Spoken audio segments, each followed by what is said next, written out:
I love shopping at local farmers markets or even at the grocery store. And instead of using the plastic bag that they have there to put, your tomatoes in or yeah, that's something. right. The little clear ones. Yeah, so that's a waste of plastic, right? So you can also bring in your own produce bags. And so these are little cotton bags. I forgot where I got these. I think at a grocery store. They look like sacks that you wear if you rob a robbery. No. So there's two uses, multiple uses. I love it. I love it. We're thinking outside the box here. Hey there. Welcome to the Gluten-Free Organic Thoughts Podcast, where you are encouraged to express your natural thoughts and views through casual, meaningful conversations that hopefully can lead to learning and understanding new perspectives. To find out more info, visit www.gfothoughts.com. Now, here are your hosts, Michael Wong and Robert Din. We hope you enjoy this episode. Hello. Welcome back to another episode of Gluten-Free Organic Thoughts Podcast. My name is Michael Wong, your co-host. So before we get started, if you're watching this on YouTube, please subscribe, okay? So that way you smash that like button. Yes, and smash the like button as well. Yes. So just make sure you get the new updates, for every single episode that we come out Sunday morning, and so that way you can stay current with us. And for today's episode, we are having a great guest with us. We're gonna talk about sustainability. And it's a good friend of ours that we know for a couple of years now. So Hilary is with us, and she's going to share her experiences and her journey of, she's definitely passionate about this topic. Let me tell you, I just want to make you guys prepare, strap on your seatbelt. You be ready for this, So anyway, always co-hosting with me, Robert Din. Yeah, hey guys, welcome back. Glad to have Hilary on. Hilary is my first and only roommate in San Francisco. Recently, she moved away, left me here stranded by myself. But we're happy to have her on. Yeah, Hilary. What we're gonna do is we're gonna talk about what we're drinking today. Yes. Mike, what are you drinking first? We're gonna. It is. I'm having barley tea. I'm keeping it casual. Feeling barley tea, going old school. Come on, Mike. I'm here, and you're drinking barley tea. See? Yes, I know. See. So disappointed. First of all, when have you seen me drunk? See. Ah. Yeah, that's true. Mike's never drunk. So what are you drinking, Hilary? Just some rosé in my reusable cup. Nice. Oh, that's rosé, cute, that's nice. So I have this Russian River Valley red blend that I'm drinking. Nice. Nice. From where? This is from Russian River Valley. I got this from my coworker who traded it to me for a Chromecast because I have so many Chromecasts. So wait, you traded from a Chromecast? Yeah, so I have so many Chromecasts, and I was like, I need a Chromecast. She was looking for one, and I was like, all right, just give me a bottle of wine. I don't really I have too many of them, so. Hey, Robert, wow. I'll give you a bottle of wine. I need a Chromecast too. Yeah, bring it to me. It's fine. I'll trade it for you. I have too many Chromecasts, and the new Chromecasts are coming out soon, so I'll probably buy another one. A new one. I actually just tried to plug my Chromecast in, and I can't figure out my Wi-Fi in my new place, right? And I was like, oh man, I really need Robert here. So Hilary, where are you? Tell us what you've been up to lately. You've been gone a couple months now, MIA from us, so. Yeah, so I just moved to San Diego area where I've been here for about a month. And I just started a new job out here. So I'm really enjoying the weather, the beach, the sunshine. I do miss San Francisco, but I don't miss the gloomy weather there. So it is a big difference. Hey, you missed out a little bit of fire as well. So. I also miss the food and the walkability of everything. But it was time to try new things and move on. So I'm happy to be here and also closer to family. So tell us what you did in SF, and then how you got to your passion and a little bit background yourself, just for those who don't know you. So definitely. So I'm going to just start by telling my sustainability journey, and that will also just kind of step into place to where I am now. So my sustainability journey started when I was a little girl. I remember living in Northern California, And we were hosting Thanksgiving that year. And it was like a big deal because we used to always go to Southern California where most of our family lives. And this year, our family in Northern California was hosting it. And so we were, making all the food, and I was in the kitchen trying to help my mom. And I was maybe 8 or 9 at the time. And my aunt opened the can of cranberry sauce for Thanksgiving, and she asked my mom, "Hey, where's your recycle bin?" And my mom said to her, "Oh, just throw it away. I don't have time to rinse it out." And I just sat there and I was like, oh my goodness, that is so wrong. And so I, of course, wait, hang on. You were 8, 9 years old. You knew that was wrong? Yeah. You knew that was wrong? How would you ever know that? School this, or like it needed to go in the recycle bin. But how'd you knew that was wrong though? Just wondering, like, how did you know? I just Is it knew. instant? Well, so I think back to this, and I remember I used to watch. I didn't have cable growing up, and so I used to watch the local TV station, and there was also this jingle about recycling. It was like recycle, reduce, reuse, and close the loop. And so they got you in the jingle. They got you in the jingle, though. Yeah. There we go. Like, one of those public service announcement kind of. It's like Smokey the Bear. There we go. Exactly. And they had this jingle, and I YouTubed it, and because now I found it, and I was like, I know it worked. Gotcha. Anyway, so I knew recycling was good, and I knew metals were important. So I went into the trash and I pulled it out, rinsed it out, and I recycled it. And ever since then, I just had this, passion for the environment, but not really knowing it was there. It was just kind of subtly there. And so it wasn't until I had actually moved away from California. I went to high school in Connecticut because my dad had gotten a new job out there. And while I was there, a friend that I had made there, she had said to me, "Hey, I think we should start a club. I think it'll be really good on our college resumes." And I said, "Yeah, sure." And so at that time, also an Inconvenient Truth had come out. And so I guess there was a program where teachers can get a free copy of it if they showed it to their classes. And so my civics teacher showed us a copy of an Inconvenient Truth. And from that moment on, I was like, wow, I have to change. What is that? If people don't know. People don't know. What is that? So an Inconvenient Truth is a movie from 2006. 2006, correct. Yep. 2006, and it is with Vice President Al Gore. Yep. And he was basically talking about the impacts of global climate change on the environment, our economy. Basically, everything known to our everyday lives are going to be impacted by this because we just don't. If we continue the way we're living now, we're going to destroy the planet. Yep. And so after watching this, I was like, our lives are going to end. I need to do something about this. And that kind of went in line with starting this club. And so we started an environment club. And so my best friend and I started an environment club called Environment Heroes. And we started our high school recycling program. And we also... so wait, they didn't have a recycling program before you guys? No, Connecticut didn't have one. Wow. Wait, this was 2006? I'm surprised though, yeah. 2006. I feel like Florida had yeah, I know. Well, so they had residential, but they didn't have it in larger. I see. Did you go to a public school or private school? Sorry, I don't know. Public school. Okay, that makes more sense now. Yeah. So anyway, so we started the recycling program. It was a huge success. I realized, the importance of making all these different partnerships and relationships with all the key players, like the custodians, the faculty, grade were you? the staff. I was in 10th grade. 10th grade, okay. Yeah. So you ran the club all your 3 years, I guess. Technically 3 years, yeah. Okay. And so from there, I was also getting interested in other environmental topics and learning more as I was going because I really didn't know much about the topic. And then I also found out that I could study this in college. And I was like, wow, this is so cool. And I realized there's 2 different types of environmental work. There's, you can go out into the wetlands and study mud samples and collect, ice cores up in Antarctica.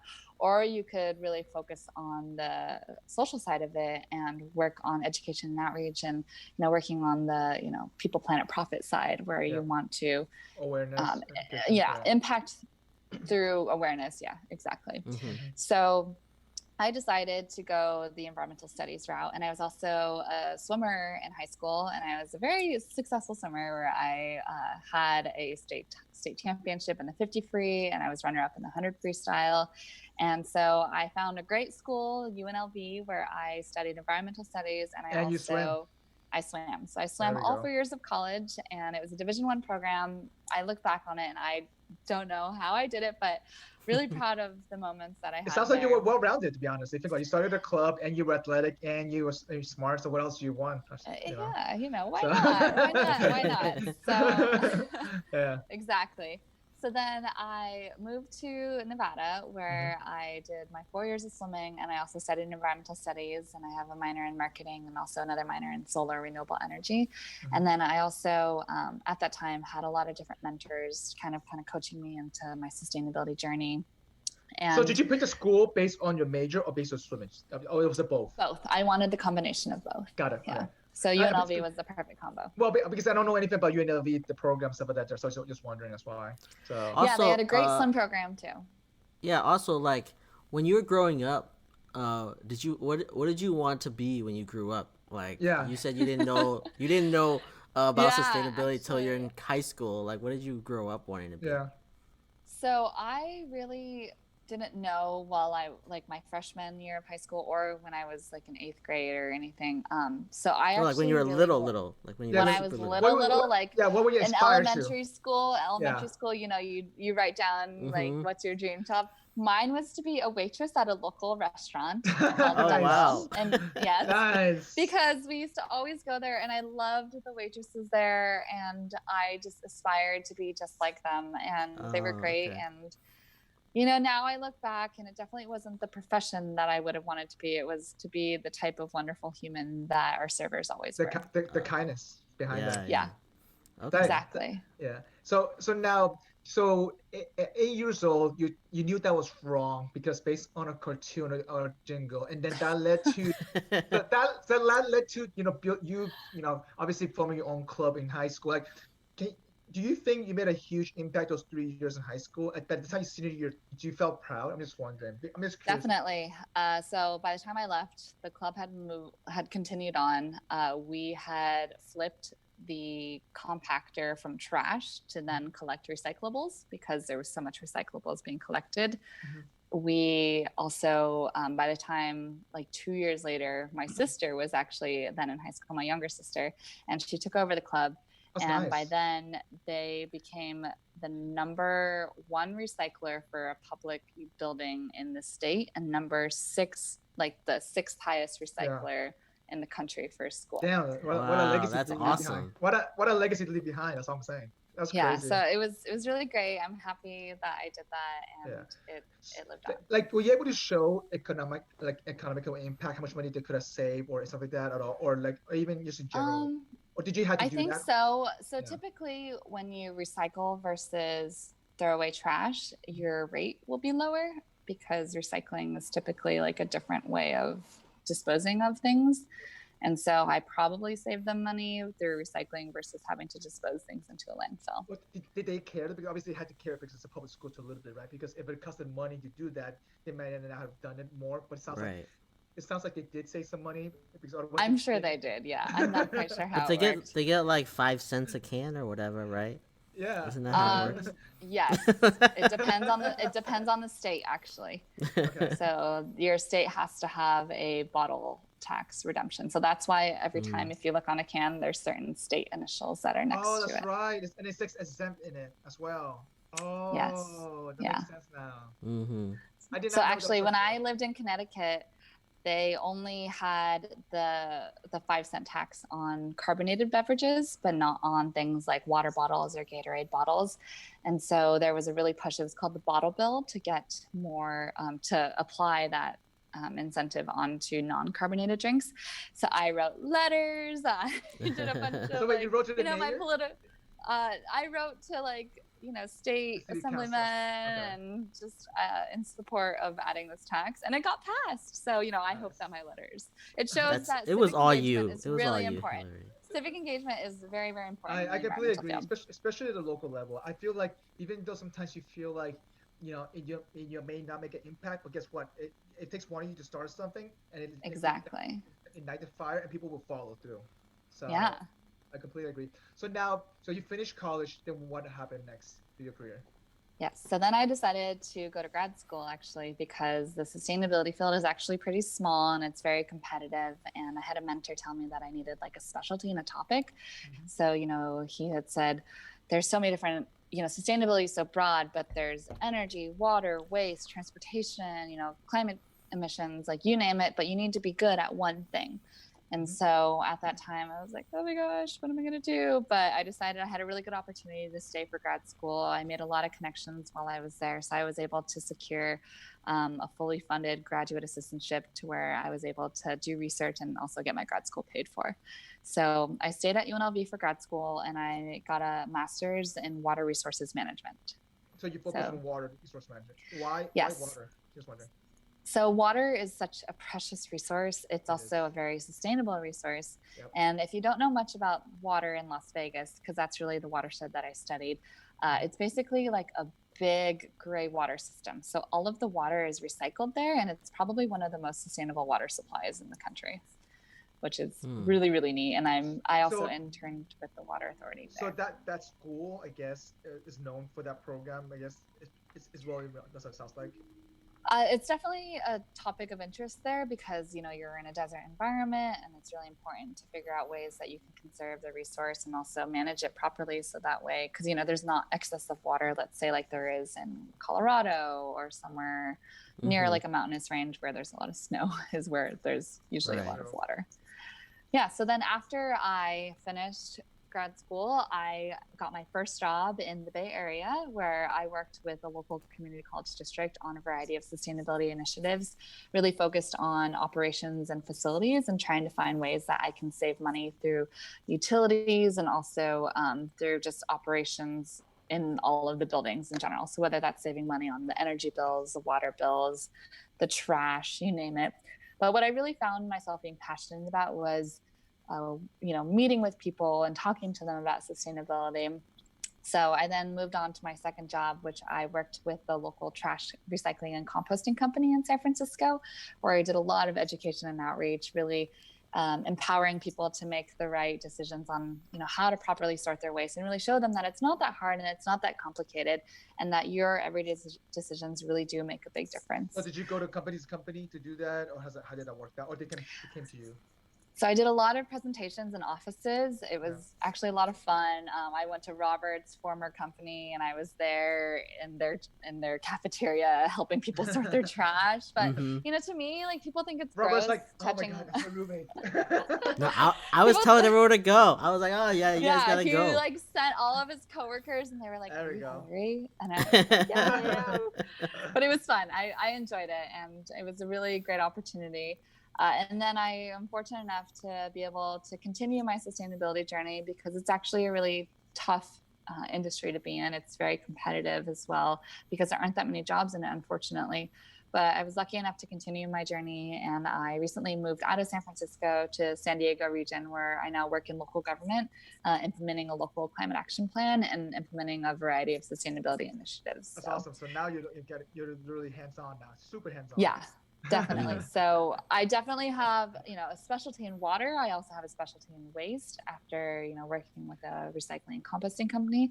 But now I am really doing a lot of project management and program management, implementing a variety of programs, but then also leveraging a lot of different partnerships with the local community and also other different initiatives that are happening here. Gotcha. So before we dive into, again, the topic of sustainability for individuals, right? I guess most listeners probably, scatter around different states and different regulations, things like that. Like how do someone stay, I guess, aware of what's going on with the program locally? Like, I think that's one thing that I struggle with, like finding stuff like that. I mean, obviously when I moved to LA, that was in my face just because it was a little bit more enforced, right? And then when I went to visit you guys at SF, that was way more in my face than I wanted to be, and that's which is fine. But at least that's because I was there. There we go. That's true, because you came to visit and Hilary was there. See, like for me, like all of my knowledge came from Hilary being my roommate. Like I was all like that's how I know how to compost. Like coming from Florida. Stay in your place. I learned a lot too, you know? Yeah, coming from Florida where all we had was either recycling or trash. And I had no idea what even a compost bin was for. Like, why would we even have Actually, Robert, I talk about you in my presentations all the time when I was at Recology. I tell this story because, stories are really relatable. And so I always say, I understand that recycling and composting is confusing because there's different rules in other cities or different rules in other states about what goes in what bin. For example, my roommate is from Florida and he moved here and I said, oh, put that in the compost bin. And he just stared at me and said, what's compost? And usually I get like a lot of giggles in the room because people think it's so innocent and cute. But, it's true. There are states where compost is like a foreign word. They're not, recycling is just even getting started in some places. What's make it a compost? What could be compostable? Because for me, that's what I learned a lot from, just staying with you guys, to be honest. I didn't know that was compostable, to be honest. Certain things. Right. So there are certain things in certain cities that can go into your green bin. Some cities that have green bins, they'll only take things like your yard waste, which they'll call green waste. And so those are things like your lawn trimmings, your leaves, dead plants, etc. Those can go into your green waste bin. There are also some cities that are now taking food waste. And so those are also things like your banana peels, orange peels. You can also put in food soiled paper. So eggshells and stuff pizza boxes. Yeah, eggshells are fine. Yeah. Chicken bones, napkins, paper towels, you name it. So this is more of a city level, local, or more like a local town level thing, like I think people should look into. Just wondering. Yeah. Or is it both? So for your curbside recycling and composting programs, every city has their own contract with a local waste hauler. And so it's really important that you find out, what is your waste hauler offering? What is it with the contract that you have within your city? Is composting and recycling in that agreement? How can we add it into the future one? How can we make policies? How would you push that? Just wondering. Also, first off, question, right? Like, Mike, you're still in Florida. When I was in Florida, like you're talking like green bin versus like blue bin versus whatever. Isn't the recycling in Florida like a green bin? That's blue. Yeah, so every city has other it's all colors. Different. I think when we were younger, it was green because like I remember having a green bin for plastics, right? And then coming over here, you're talking about green. It's like compost. Yeah. They're really trying to make the colors the same across the board. It is a little challenging still, but California is actually at least trying to make it like state. So why can't we do this at the federal level? Like an EPA take over, hey guys, make this standard color, everybody apply this at a federal level. Yeah. Why not? I know, right? Like I'm just wondering, like, why can't it be that done? Is it really that hard, or that there's a lot of pushback? I guess what I'm saying, like, so like for example, states' rights, Mike. All right, states' rights. It's part of the it's part of the EPA though. I think about it. So therefore, EPA is federal. So.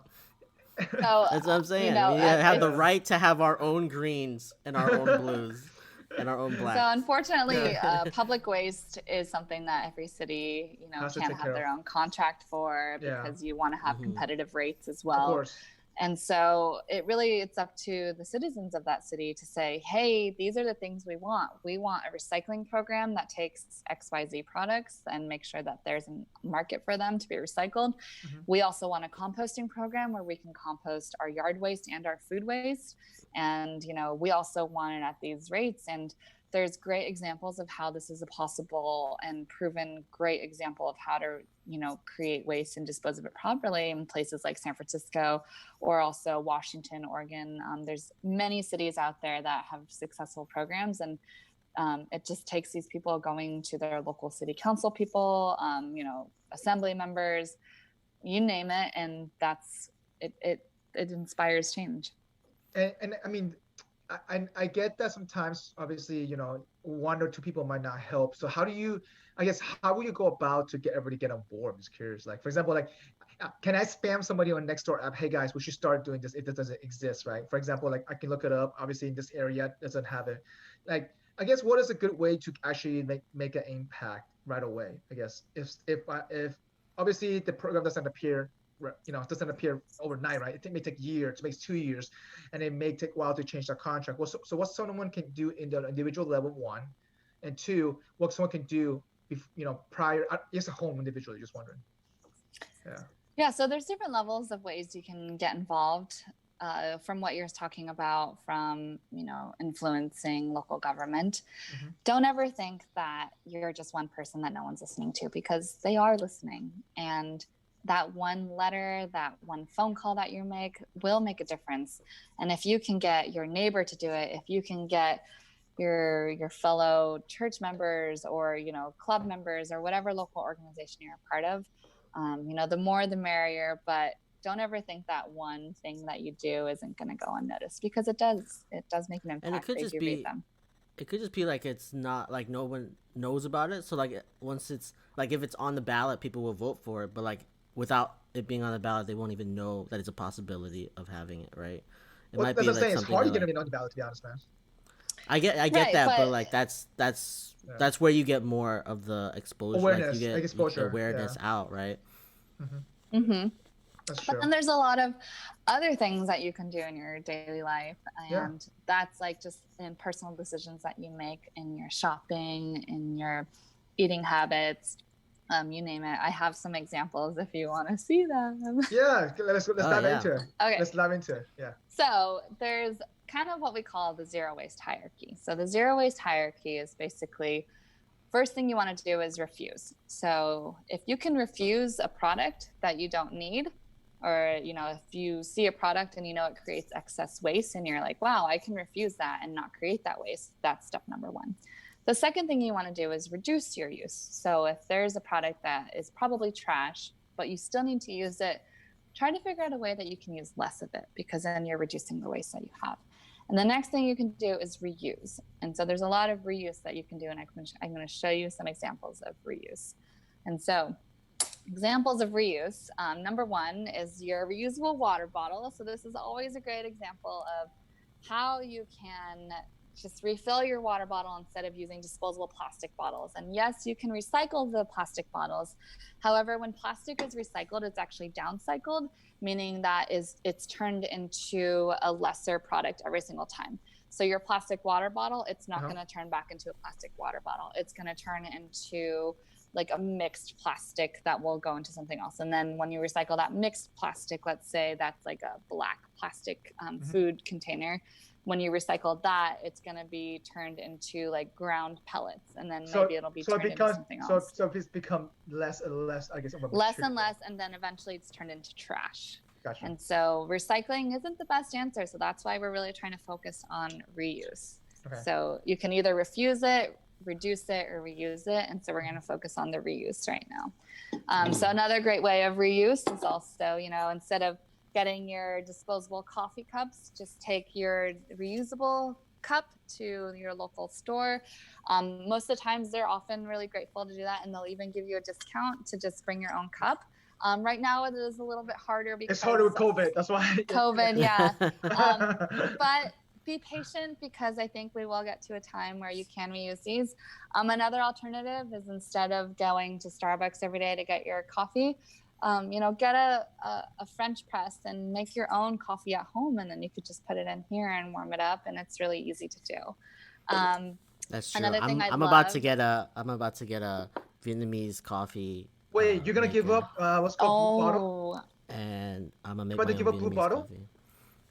Probably it's not probably not gonna be a give up. It's probably going a reduce. Like, we're gonna do a reduce. Okay. All right. Okay. All right. Reduce it down from 7 days a week to like 5, and then all right. And then Vietnamese coffee 7 days a week. Baby steps, right? I like it. So you're following the hierarchy. Yeah, slowly but surely you will get there. Hey, I went from Starbucks every day to once a week now. So. Wow, great! You're following the hierarchy. Yeah. So. Great.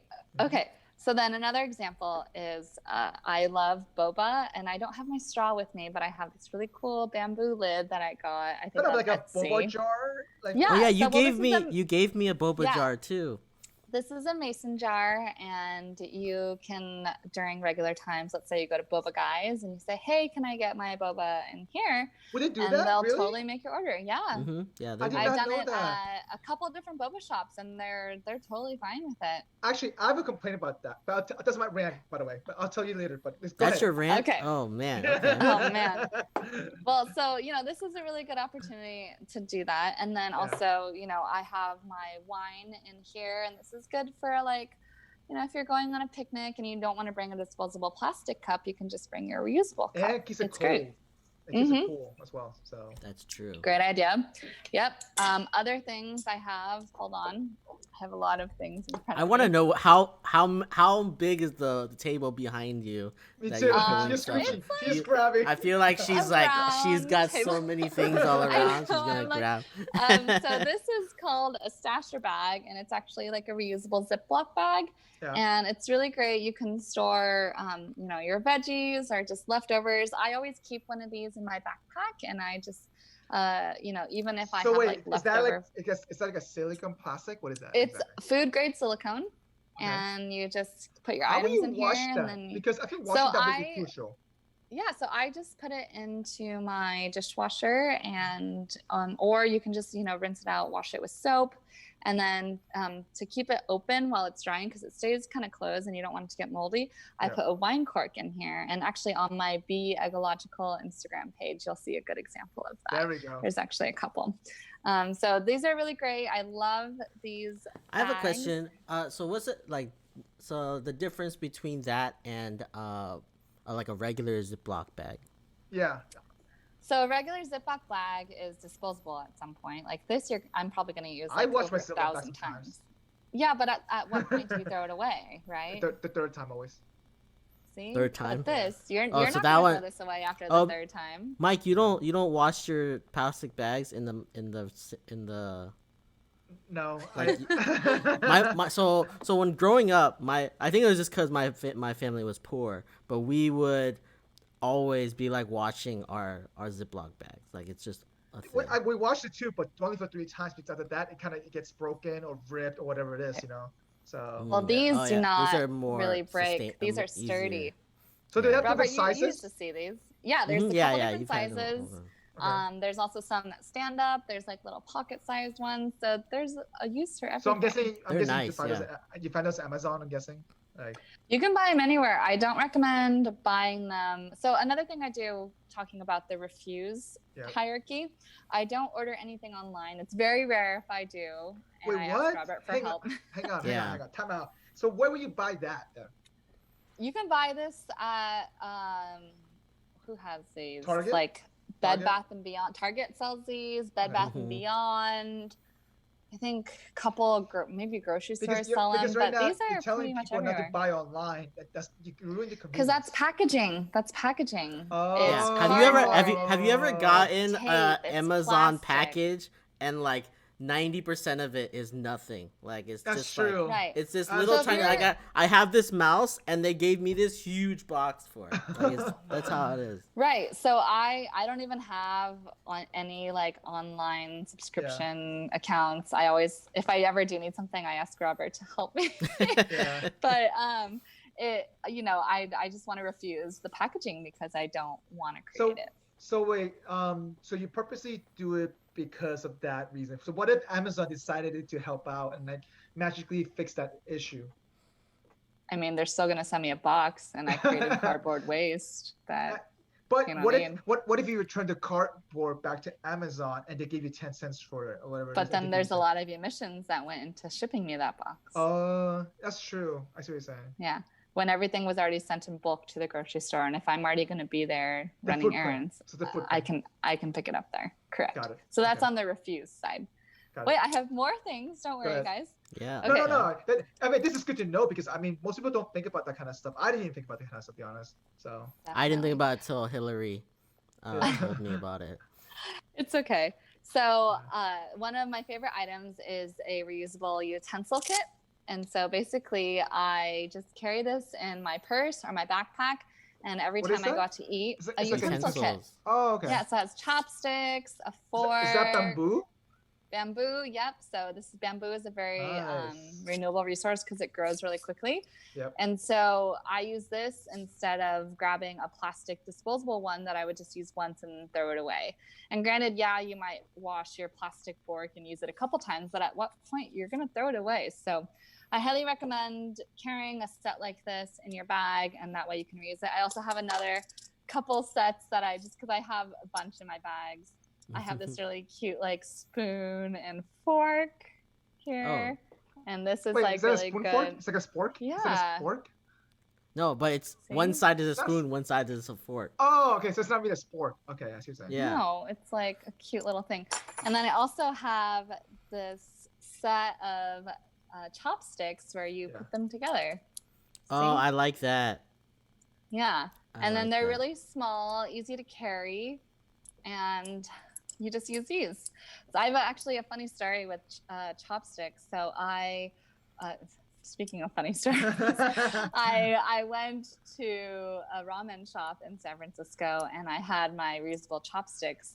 And, when everyone else is using the disposable ones, you don't really think much of it. I just want to use these. And I actually went there maybe on a Thursday, and I happened to go back again like a couple days later because they were having like a deal on their ramen, and I went again with some friends. And the server stopped by my table, and he said, "Were you here the other day?" And I was like, "Maybe you are." You're like, "Oh man, I was like, I'm coming to ramen too much." And I was like, "How'd you know I was here?" And he was like, "Your chopsticks. I recognize them." Oh, and I was like, so they're recognized as chopsticks. Wow. Yeah. Speaking of chopsticks, I have another set. This one my godparents gave me, and it even has like a little pen holder on it, so I can keep it in my pocket. But this one's really cool too. So they go like inside of each other, and then one goes here, and you just stick it out. Oh, that's pretty cool. Oh, that is cool. That is pretty neat, though. Yeah. So these are really cool. I really like to carry them around. And then simple. You just go home and wash them. Yeah. Right? Okay. Mm-hmm. Or I temporarily like wipe them down with a napkin, and then I put them back in my bag, and then I just go home and wash them later. Super easy. Couple more items, guys. So I will go to the bathroom in the restaurant. Excuse me. I'm going to go to the bathroom in the restaurant and wash this off. You can totally do that. That's fine. Okay, so... You go to the back because you need soap. You're like, can I get some soap from the kitchen? Dishwasher. I want some real soap. I don't recommend that. Oh, also, speaking of washing, sometimes I have people say, well, you always encourage me to use all these reusable products, but then I'm wasting water washing them. When in fact, you're actually not wasting water. The amount of water that it takes to make a disposable fork or a disposable plate is much higher than it. Yeah. Yes, it's like gallons more. It's like 10 times more water than it is just to wash it. So if someone ever says, oh, you're wasting water washing it, it's not true. You're wasting water using disposable items. And half of the time, this water could be restored anyway. So correct. Water is a very renewable resource. It can be recycled and cleaned, and it's a great resource. Mm-hmm. Okay, so let's continue the reuse train. Yep. So also speaking of produce, I love shopping at local farmers markets or even at the grocery store. And instead of using the plastic bag that they have there to put, your tomatoes in or something. Yeah, that's right. The little clear ones. Yeah, so that's a waste of plastic, right? So you can also bring in your own produce bags. And so these are little cotton bags. I forgot where I got these. I think at a grocery store. They look like sacks that you wear if you rob a robbery. No. So there's two uses, multiple uses. I love it. I love it. We're thinking outside the box here. I know, right? You just put your tomatoes Are they elastic? Here, they look like plastic. They look like no, these are cotton. Oh, okay, but I also have some that are more like synthetic material. I think these are more like a polyester. Gotcha. But these are great too. It doesn't matter what material they are at some point, but as long as you're using them and reusing, that's important. They're durable. I throw them in the washing machine so they get washed. They're really great. And then a really easy one is just your reusable bags at the grocery store.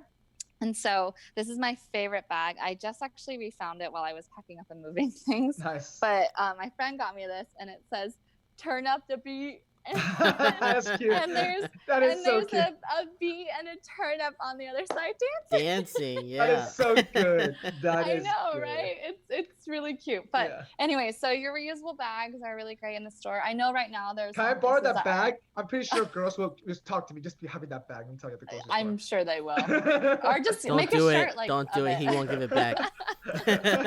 I need to borrow it. Okay. But anything for the environmental cause, if you're gonna use it, I'm all for it. So maybe you can borrow it. But right now during COVID, it is a little bit harder. Some stores aren't taking or aren't allowing you to use reusable bags. They are. They just tell you. They just go tell you pack it up outside, so that way you don't contaminate. Exactly. Yeah. So if you live in a state where they're not letting you use it, one thing you can do is just ask them, hey, I don't want any bags. Can you please put all of the items back into the cart? Yep. And then I will take care of it when I get to my car. And they're totally okay with that. So just, make sure you remind them, say, hey, I don't want paper bags. I don't want plastic bags. Just put everything back into the cart. And they will do that. And it's great. And then also, one thing I also want to say is that I showed a lot of like fancy, very particular sustainability products, but you don't have to have all these like fancy products. You can also use whatever you have. So some things I like to do, this is a olive jar that I got some Trader Joe's olives, and instead of recycling this jar right away, I'm going to reuse it for a lot of different things. And so you don't have to have, I have like just another mason jar here. You don't have to go out and buy these things.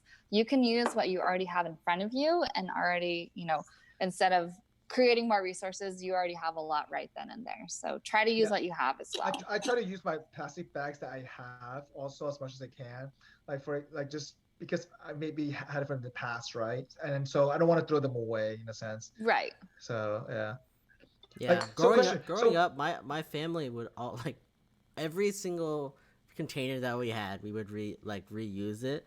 The to-go containers, even the to-go containers, the little quart-size, pint-size containers. Any type of containers that were brought in, they were like, all right, we're gonna use this for something else. Sustainability in your life too. I think it might be it's an Asian thing, though. It's an Asian thing for sure.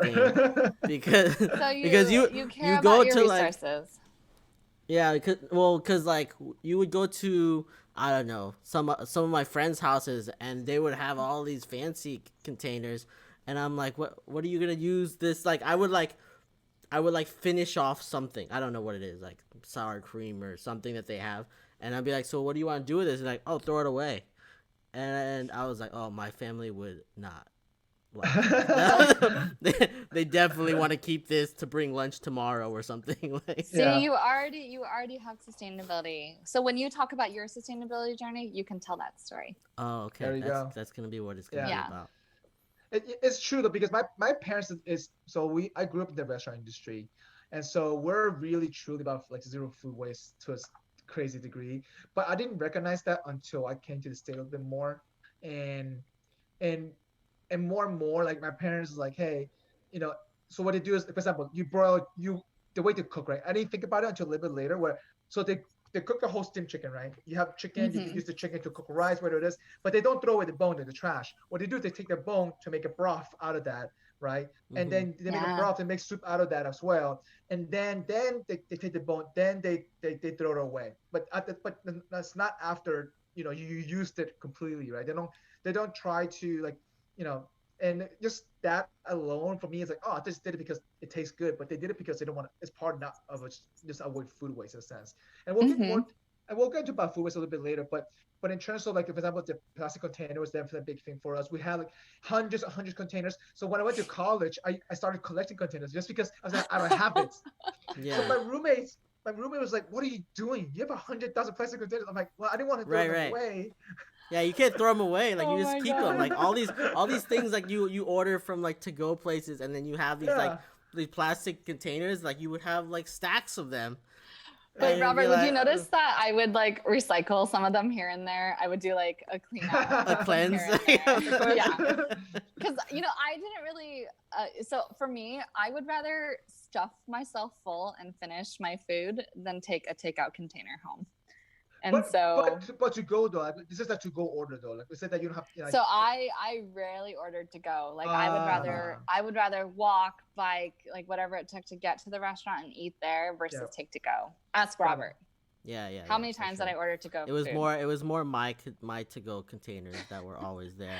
And like, I'm like, all right, I guess I'll put this in the dishwasher, and then we'll keep it. I would use them here and there, but then I would do like a purge of them.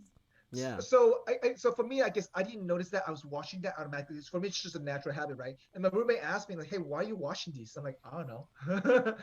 Yeah, you talk to other people, they're like, "What are you doing? Like, why are you doing this?" Yeah. No, I think it's good. And reaction. now wash it, and then you can recycle it. Oh, hold on. Yeah, your camera. Sorry. There you go. I'm back. My battery might die, but it's fine. Yeah, you want to take a break and plug in your phone? Plug in? Yeah, we can take a break. Plug in. Okay, fine. 1 hour later. All right, we're back from the little break. So before we get back started, make sure you hit the like button right now if you're liking this conversation. Subscribe, smash that like button. There Subscribe. We need all. And if you're on Apple, whatever podcast you're listening to, like, give us an amazing review and make a comment. Give us a good comment, a bad comment, whatever. Just give us some sort of rating. We want to hear from you. So, all right. So actually, tell us what your best sustainability hack is. There we go. Leave on Facebook, there you go. Instagram post as well, because we're gonna be bombarding everybody about this topic. Let me tell you. So, so Hilary, all right. So going back to our daily, individual things you can do, right? So for example, I guess for me, sometimes I tend to forget to bring my bag. Like, what's a good tip not to avoid that? Like, just because you have a car, right? And you drive to the grocery store. While you were in SF, it was easy because you had to walk there, and you just, you won't forget. You have to carry because you don't want to walk back. So why don't you put a bag in your car? So it sounds easy to put a bag in your car, but then it comes back into your home, and then you forget it. So get in the habit of, once you unload your groceries from your reusable bag, put it right next to the door. Like, put it right in front of the door, so that when you go back outside that door, you are taking that bag out and putting it back into your car. Gotcha. So don't just like leave your groceries sitting there, for a while. Just empty them right away and get it right in front of your path of travel out the door, so that way you make sure you grab it. I even sometimes latch it onto the door or put it right in front of the door, so if I open it, it's in the way. Because I even forget sometimes too, and when I forget, I'm doing that juggle of groceries and trying not to drop them. Wait, you don't actually go back and get it, or you don't actually spend extra 10 Sometimes she's too far. No, I won't spend the 10 cents, or really? even if the bag is free, I will still not take it.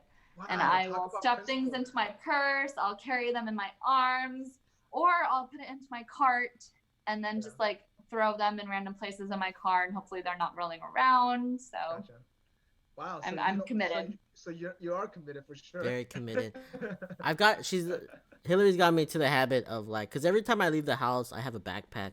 So like I always have a bag in the backpack, and just like as I'm leaving, I take the backpack and then I have it with me all the time. Well, so same thing. Just make sure that once you use the bag, it goes right back into the backpack, because sometimes I'm guilty of that too, where I forget to put it back in my bag. Well, it took me a while to get used to that in LA.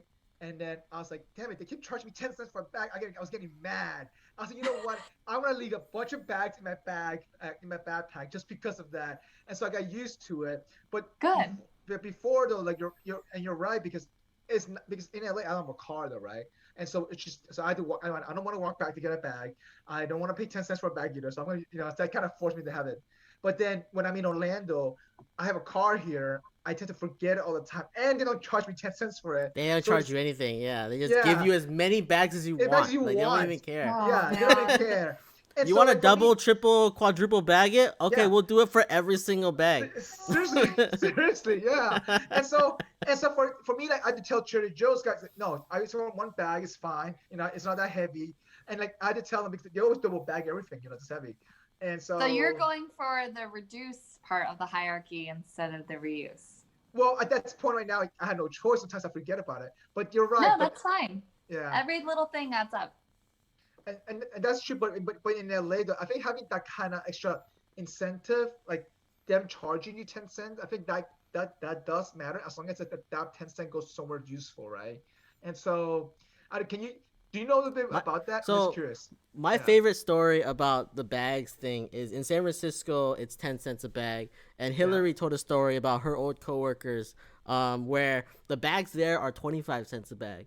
So they were down south. This is in San Mateo County. San Mateo. Okay. San Mateo County, just south of San Francisco, is 25 cents a bag. 25 cents. But like in San Francisco, it's 10 cents. Can they do that?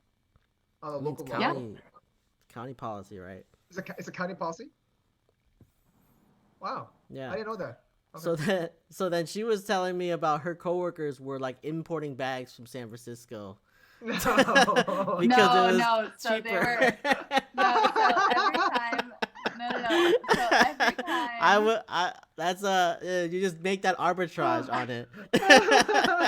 This is horrible. And I don't promote this at all. And this is how wild this story is. And I don't recommend anyone do this at all. Yeah. Her family was from the Philippines. And whenever she sent her packages from the Philippines, with like snacks or other things, I remember she was unpacking a package in the office one day. And there were like so many folded up nicely plastic bags in there.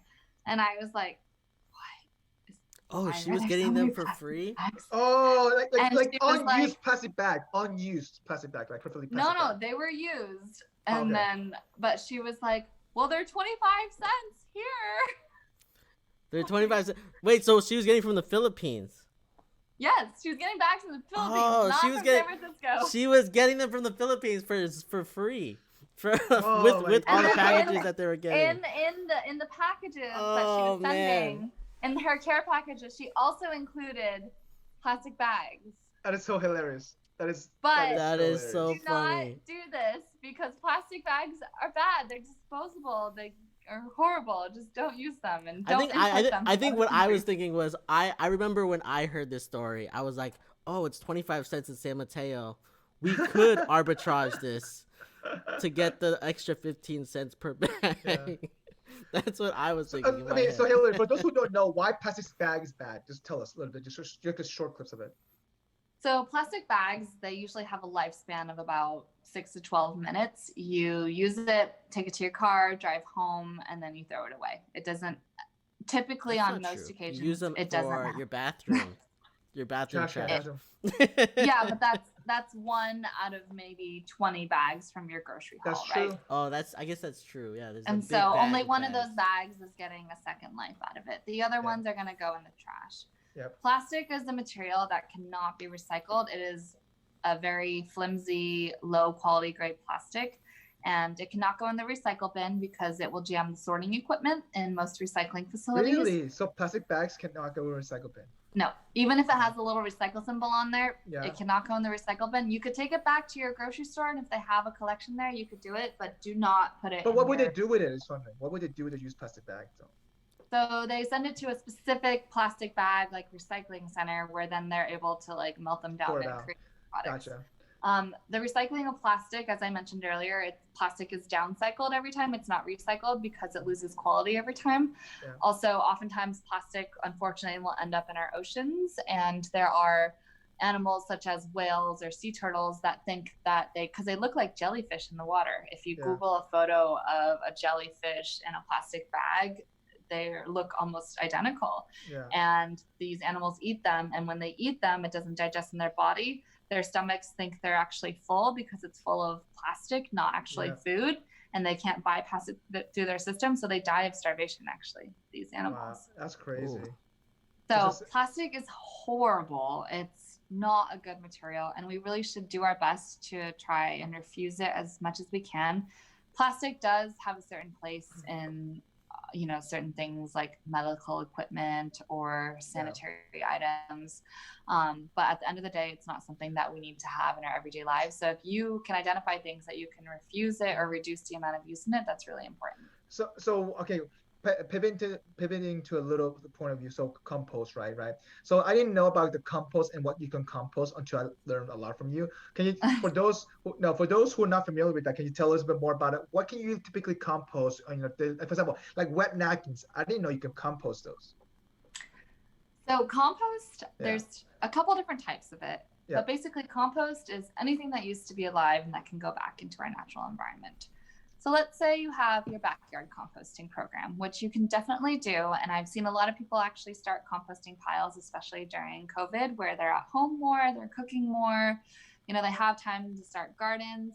So what they do is you can collect your food scraps, your food trimmings. So that's your potato peels, your onion skins, banana peels, you name it. For backyard compost systems, I do not recommend any chicken bones, you know, crab shells, clam shells. Because of ants, right? Because of ants. Because of not just the ants, it's the raccoons, like raccoons, the rats, the bears. So how about like veggie stuff? Like for example, potato veggies are fine. Veggies and fruits are fine. But wait, do bears and raccoons not like fruits and vegetables?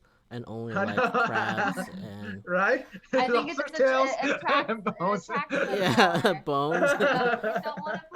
you don't want to put any so what's a proper way?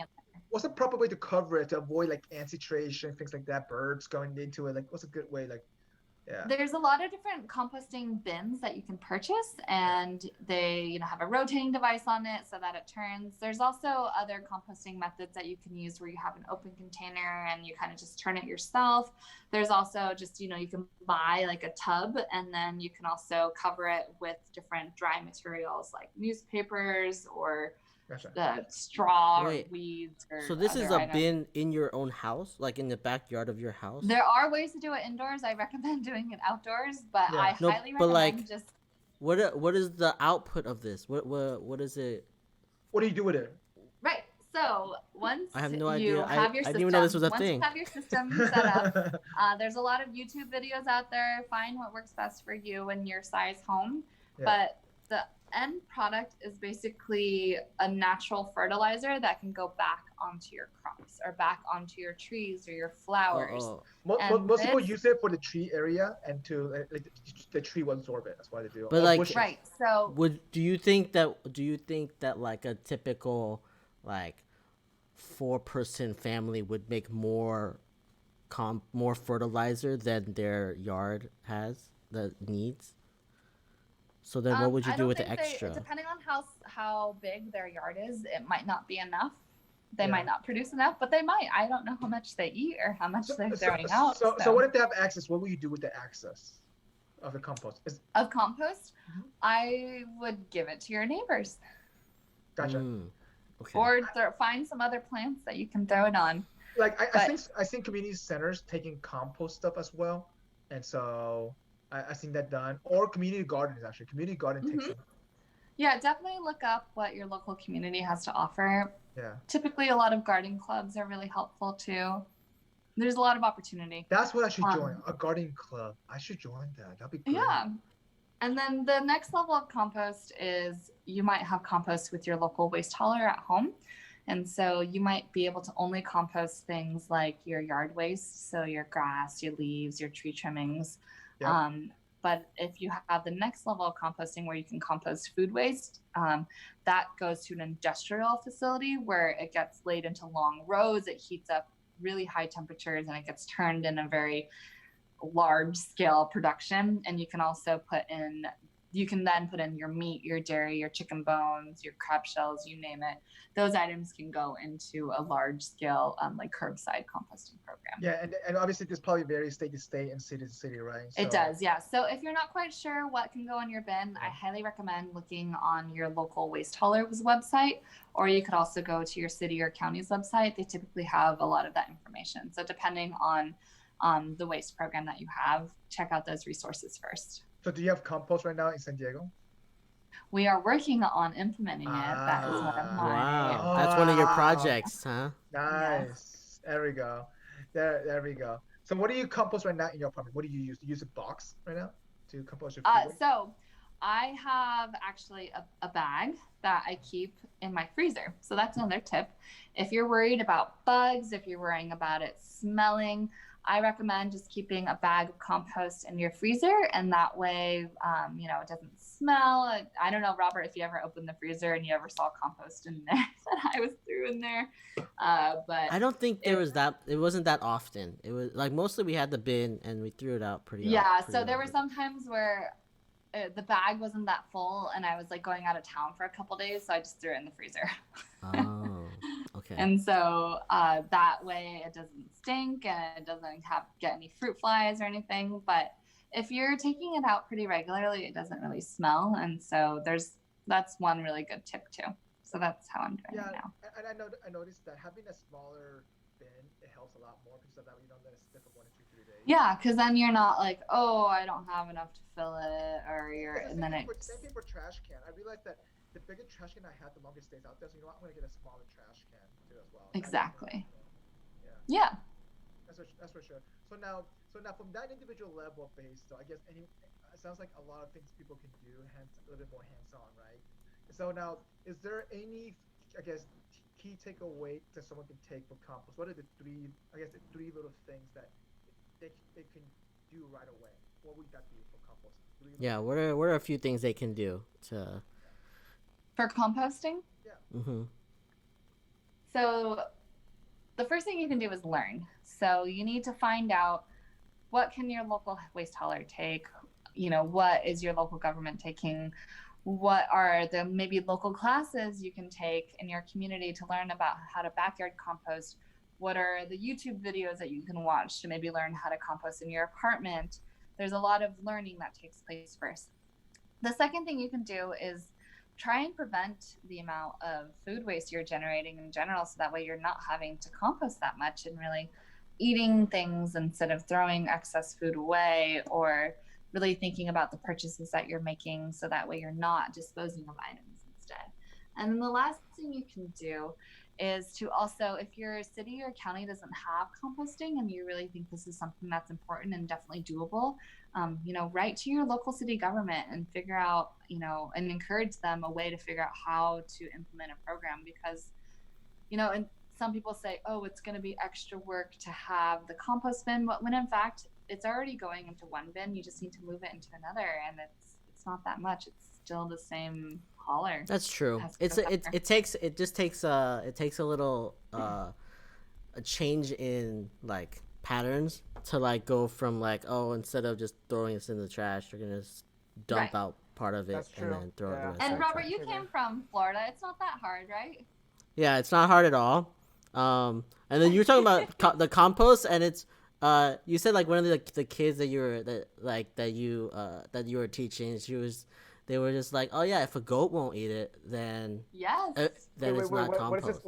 What is the saying? Yeah, so like, I was at a tabling event for my last job, and I'm trying to encourage residents to recycle and compost. And I asked this kid that came by my table, I said, what is compost? And he was like, anything that a goat would eat. And I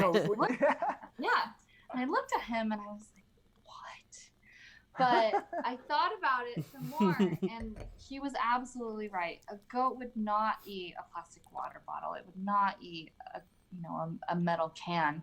It's only going to eat things that go naturally back into the environment. And those are the things that we want in the compost bin, things that will go naturally back into the environment and give nutrients back to our soils.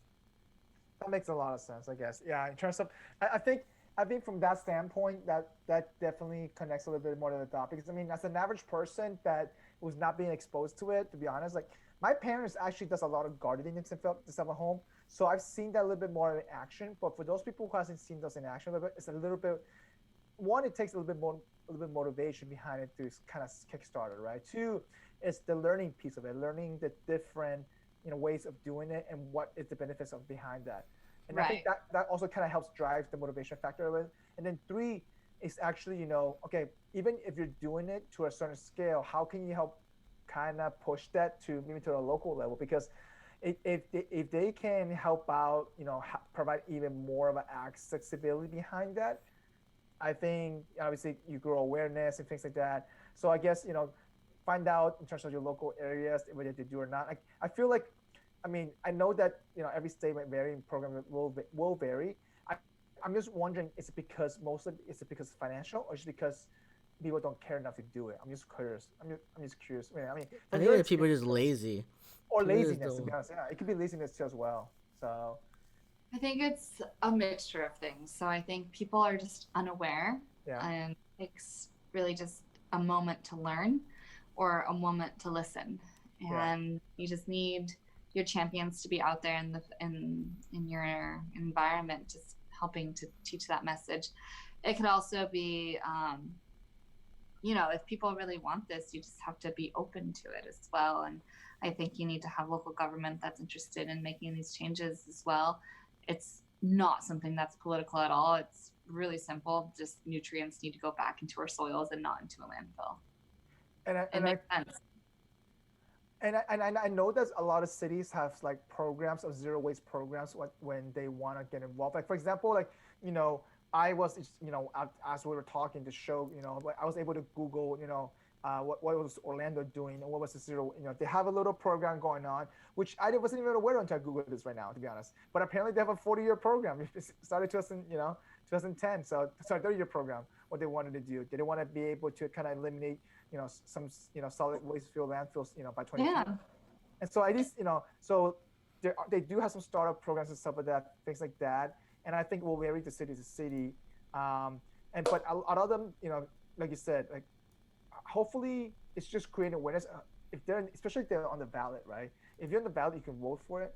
And that's one thing I think that you may be right. I mean, it just takes one person to just do that. Typically, waste doesn't even need to be on the ballot. Really?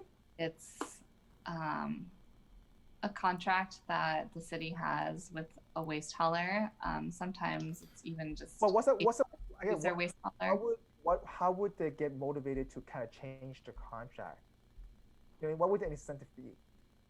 Yeah, I feel like if it was on a ballot and people voted for it, it would force them into doing something. Depending right? on the hauler, they might have a system set up where recycling is cheaper to haul than landfilling is cheaper to haul. So then that rate would be passed on to the user as well, to where picking up your recyclables are cheaper than picking up your landfill. So it could be the same thing where if you started a compost program, it might be cheaper for them to haul compostables versus hauling landfill items. So it varies. It depends. Gotcha. Yeah, because for example, like oil, right? The waste oil, food oil that people tend to throw away in the drain, which you're not supposed to. Like for example, so like people don't know that. Believe it or not, like literally people. Yeah, I didn't know that. I was cooking and people were like, all right, you need to clean out your pan. Yeah. And I was like, all right. So then I went to the sink and I was like cleaning it. And they're like, I came back and I was like, no, what are you doing? And I was like, oh, I had no idea. Like, what am I supposed to do? What else? Where do you put it? You didn't teach him that, Hilary? How do you not teach him that? It's because I don't cook. I didn't cook when Hilary was there. So like, if you're in a city where you can compost, you can actually put those oils into the compost, but what you need to do is soak them in paper towels or like napkins or newspapers first. So take the oil and so you have the oils and you put paper towels in them and then put the paper towels in the compost.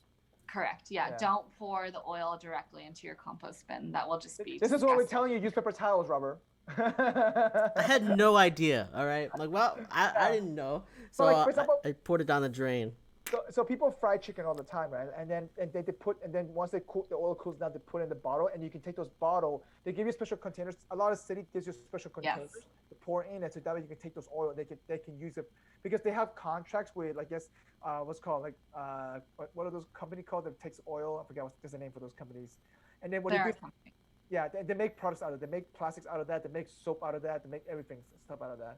So. They go around buying like those kind of. You know what I was also thinking, like when I was in Florida, they would have a like if you lived at an apartment complex, right? They would have a recycling place and a trash, right? But they were in different places. Yep. Yeah. So it just took so much extra effort to go across. Like they were never close by. Why don't they just put them right next to each other and then I can throw it all in one spot? You can write to your that's something that should be done. And you can ask for those things. Yeah, and complain about it. Yeah, I agree. I mean, but as a renter in an apartment, what power do you have? Doesn't matter. They listen. Yeah, because think about the people that actually do speak up about these things. It's very minimal. Yeah. You have a voice. Use it. I mean, Robert, you're not the only person that feels lazy in terms of, hey, having all wants to get it, like walking back and forth to the place. Oh no, I was not the only person, because you'll talk to a lot of people in Florida, and everybody's saying, "Oh, I would recycle, but it's like all the way over there. So like, why would I?" It wouldn't be just one voice. Imagine you get a petition to start that. Yeah. Oh, you have power. Yeah. I guess so. All right, so Hilary, now we're gonna pivot a little bit before we pivot to food waste, because this is a topic that I really want to talk about a little bit more, because I feel like nowadays, especially during this year, I think it's a very big topic, especially with COVID situation, how it's impacted a lot of people, and just there's a food shortage and everything. I think this is something I want to touch base on a little bit. So before we get into that topic, let's do our extra MSG funny session. All right. All right. So who wants to start? You want to start, Robert? Yeah, before we start, we're gonna tell you to smash that like button. That's true. Yeah. Subscribe. Leave us some comments. Yeah. And if you're listening on any Apple Podcasts or Google Podcasts, just leave us a review. You can always go to Instagram, find us, or Facebook, leave a comment. We'd like to hear. And hey, if you have a topic that you want us to discuss or bring, to this. Or if you want to come on, let us know. We'll love to bring you on. So. Yeah, that's true. We need more guests. We're always looking for new people to bring on. Yep. All right, yeah. So first thing is, I sent over this picture. It's a very small. I should show it to the audience. Yes. That'd be a professional podcast would do. Yeah. So I was just looking around. I think this came up because I was like, we're about to like go on a trip. And we're gonna play a lot of Monopoly Deal. So I was looking up stuff, and this came up as like reason. It's a pie chart of reasons for ending a game of Monopoly. There's no percentages, but there's like a little strip that's somebody won. That's one reason. A little bit bigger is that everyone quit after 3 hours, and then majority of the pie is someone flipped the board over in a fit of rage. So which one are you typically? I'm either blue or green. So either I win or I'm flipping it over in rage. So there's one of the two. Well, you can't do that Monopoly Deal though. You can't flip anything. So no, but Monopoly Deal is very fast game. Like we don't have the slow Monopoly draw. Yeah, this is a legit full board game. Yeah. All right, so Hilary, you want to go next? You have a story? You have an image you want to share? Yeah, so I have a funny story because you guys told me to prepare a cute story, and I was thinking about one from my Queen program trainings. Side story, I was the Northern California Cherry Blossom Festival Queen program first princess a couple years ago. Robert was there watching me do my I was there, spiel, yeah. That's awesome. It was a really good opportunity for me to learn more about my Japanese heritage, and I'm really happy that I did it. Anyway, in terms of training for this, I had to prepare a funny story. So I'm going to tell you guys the funny story that I prepared. So when I was in third grade, right before third grade, the summer before, my family actually just moved to Hawaii. And the plan was to move there for 6 months because my dad was going to take a sabbatical and take over for one of his mentors on a position on like college administration. And so I moved to Hawaii. I was a young little girl, and not knowing much of the world and of plants or anything. So I was on the campus and we were with one of my dad's colleagues, but he was busy working. And so she was busy entertaining me because me being, 7 years old, I obviously needed some entertaining to be done. So I just moved to Hawaii. I didn't know much about it, but I loved making things and I loved the flower lays.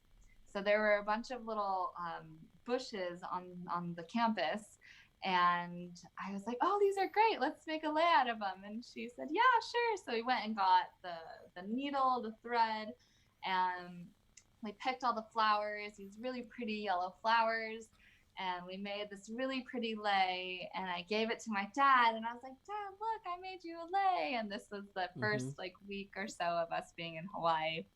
And so we, finished the day. My dad wore it for most of the day because he was like, oh, my daughter made this for me. Like, it's so cute, And so we go back home and he takes off the lei and he had this massive rash. Oh, he's allergic? Allergic to something. And little did we find out later, we found the scent later, but the flowers that I had made the lei out of were like poisonous flowers. Oh, they were poisonous flowers. He wasn't allergic to them. They're not like flowers that you should use for a lei. Like they that have. Is hilarious. Wait, who told you guys that flowers? Who told you guys about the flower situation? Like that was like poisonous flowers. I think we figured it out later. I think maybe the next day I had told someone, or my dad had told someone, oh, we use those flowers that were in those bushes over there. And they were like, you shouldn't have used them. Like, why did you use those? So wait, did you get like a cream or some of that to get that off, I'm guessing? As a young 7-year-old, I don't really remember what happened. And I just thought it was funny, but it's not funny. Oh my God. So. I mean, he's okay, so you can laugh at it, right? It was fine. It was fine. I know. That's pretty funny, though. That was crazy. Unless you knew, and then somehow you were maliciously, you were mad at your dad. I had no idea. Thanks for taking me Hawaii. I think maybe I had like slight karma the next day because I had a gecko fall on my head, and I was like, oh. Yep, that's my story. All right, so mine is kind of funny because you guys obviously can relate to this because you live in California. You know how California has a lot of signs, parking signs. It says it's a sign within a sign within a sign. So this kind of meme is kind of hilarious. So it's pretty much a picture of an image of a sign that's here. I'll read it aloud for people who are not looking at this. It's a picture of a road sign. Yeah, it's a road sign that says notice. Thank you for noticing this new notice. And then your noticing it has been noted. And then it will be reported to the authorities. You know how exactly how it is, right? In California, it's like always sign within a sign within another message in it. So, oh my God. It's just making sure people pay attention. Wait, is this a real sign? It's a real sign. For real. I'm being serious. But what city was this in? I don't know, but someone posted this on Reddit when I read this. I was like, oh, okay. It was one of my Reddit posts came out. That was pretty funny though. But yeah. Anyway, I just want to share that with you guys. California signs, you know how it is.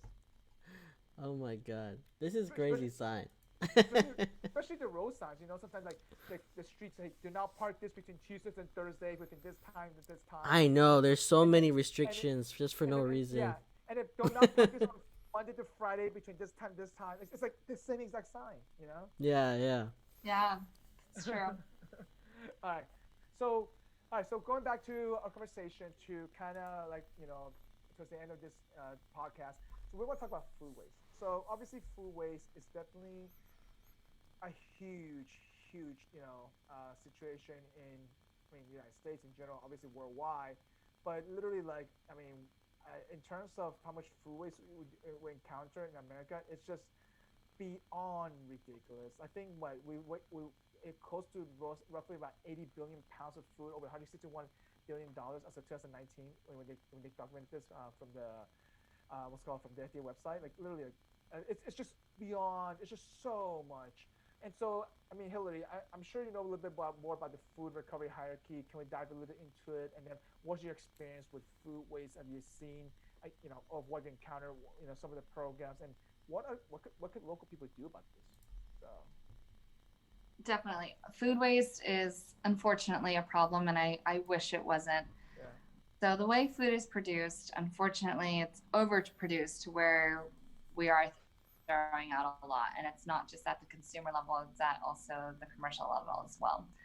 And so in terms of the hierarchy that you mentioned, you first want to do what you can, feed humans first. You want to feed humans, and if you can't feed humans, find out a way that you can feed animals. So that goes then to livestock. And then if you can't feed the animals with it, how can you compost it? So that way we can turn it into natural organic fertilizers. And the last resort is to throw it away. And you don't want to do that because that creates a lot of harmful methane gas, which contributes to global climate change emissions. Yep. And so what you can do individually in your own home, make sure that you're not overbuying things. You can even make a bin in your fridge that says, eat this first, and you put a sign on there. And those are the things that are going to rot immediately, and you need to eat them within a couple days of buying them. That way you prioritize it versus it getting hidden in your fridge, and then one day you find it being, gross and you have to throw it away. So that's one thing you can do in your own home. You can compost it. Well, no, remember the hierarchy. You don't want to compost it yet because you want to eat it first. Yeah. No, but if it's gross, you don't throw it away. You compost it. Correct. You would compost it, not throw it Robert, away. Thank you for correcting me, Robert. There you go. Yeah. So Robert, I'm gonna be teaching you some stuff. so Robert, I shared a link on that food hierarchy. So like Hilary mentioned, it's the triangle upside down. It pretty much starts with, like you said, the source reduction, then they feed the people, then feed the animals, and then what is considered an example of an industrial use? Just wondering, what would they consider that? And then it goes to composting, then it goes to landfill. So industrial use doesn't typically happen in the U.S., but there are some countries that are taking food waste and burning it and turning that into energy. Yep. And so that would be more of an industrial use. You could that's before composting, really? Interesting. Okay. In this triangle. In this triangle. Some argue that that's like a form of recycling, but I don't agree with that at all. Gotcha. Okay. Wait, but if they're turning it to energy, right? Then that's a better use than composting. But then you're still burning it, and you're then left with a very toxic ash, and that has to go somewhere. But food waste though? But like our current energy system, right? Is it better than that? The whole energy system is another topic. Okay. All right. I don't even want to go into it. We can spend another 3 hours on that topic. Yeah, literally. Okay, so go back to the hierarchy so I guess obviously food reduction, right? So for me, I'm guilty of that for sure. I tend to plan. So what I do is on Sundays, I plan my meals for the rest of the week. You know what? Monday to Wednesday, I'll eat this thing, and then Wednesday to Friday, I eat this, and then at least I try to keep a gap where I try to leave 2 or 3 meals I can eat outside, so that way I don't get bored. But when I meal prep about 2 or 3 food, but then I realize, I'm like, crap, I got too much broccoli, or I got too much this. So I had to figure out a way out to kind of eat it throughout the week, because sometimes you just buy extra stuff. And keep in mind, I'm just one person, right? So it's harder to cook for one person, because now I'm cooking way more food than I need to be. And then if I don't eat the leftover, it's gonna go bad, and I throw them away. So yeah. And why do they sell food in such like big quantities? Like they can't give you like 6 potatoes. They have to give you like a bag of 18 or 20 potatoes, something like that. Or you buy them by themselves, one at a time, which is like much more expensive, right? I'll say for family though. Think about this for a family of 4. But if I know, but if you're by yourself and you want 6 potatoes, you have to buy 6 individual potatoes. They don't have it's a different pricing system, right? Like they could just have them all, like give it to you in a way where you can order, you can get exactly the amount that you want. It's cheaper to buy in volume, right? It's a marketing thing. It's cheaper to buy in volume. I get it, but the volume is so big. Michael's making a good point where if you plan it out correctly, and hopefully you plan out, okay, I'm going to cook this for this meal, and I need this amount of produce or potatoes for the next 3 days for these meals. And potatoes are actually great because they actually do last a long time. Yep. It's different if you're buying, certain produce that goes bad right away, like strawberries or berries go bad really quickly. And if you buy a huge container of them for something that you're just making, something small of, then it's harder. So it's just freeze those. Those you have to freeze them. Those you could freeze. So that's another option. So I can show you right here. I have a bunch of bananas that I bought. Then these are actually kind of getting on the bad side. Yeah.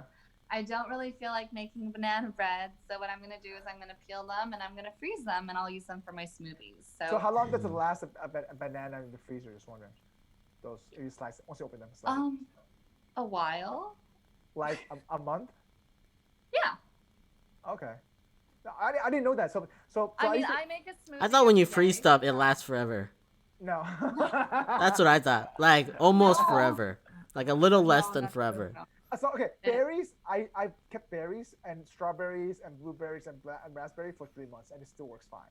But Yeah, I wasn't sure about bananas, though, to be honest. So. Bananas are great. You can freeze them. I go through them pretty quickly because I have a smoothie almost every day. So basically, I try to buy. But I'm actually trying to buy less bananas because when you think about where they're coming from far away, and the carbon footprint of a banana is pretty high. I guess it depends where the bananas are grown at, right? So. Yeah, so try to buy local. So I love going to local farmers markets and shopping at those and supporting local farmers. Try to do that if you can as well. But it's hard though because people can't justify the price of it sometimes because sometimes local farmers not necessarily be cheaper. Right, it's not cheaper. And so sometimes it's around the same price. People have this assumption that it's more expensive, but it's actually not. Sometimes it's around the same.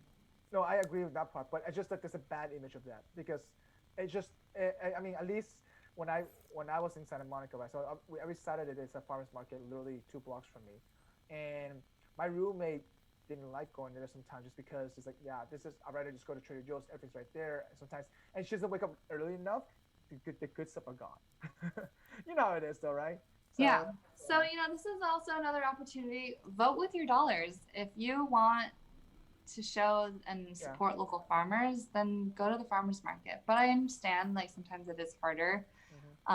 You have to find what's best for you. Yep. There are certain farmers markets that are more affordable than others, and you just have to figure out which ones those are in your community.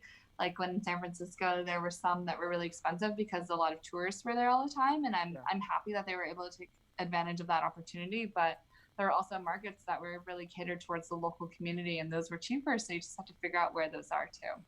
Gotcha. And they're great because you can find a lot of good stuff there. Like I personally love them, to be honest.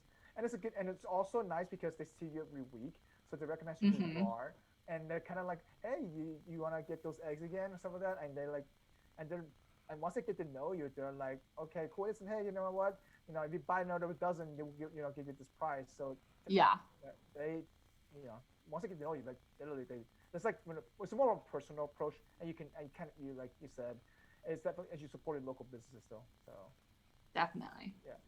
So, okay, now going back to the food waste situation now, obviously from a consumer standpoint, from an individual standpoint, obviously like we could plan to have a little bit more.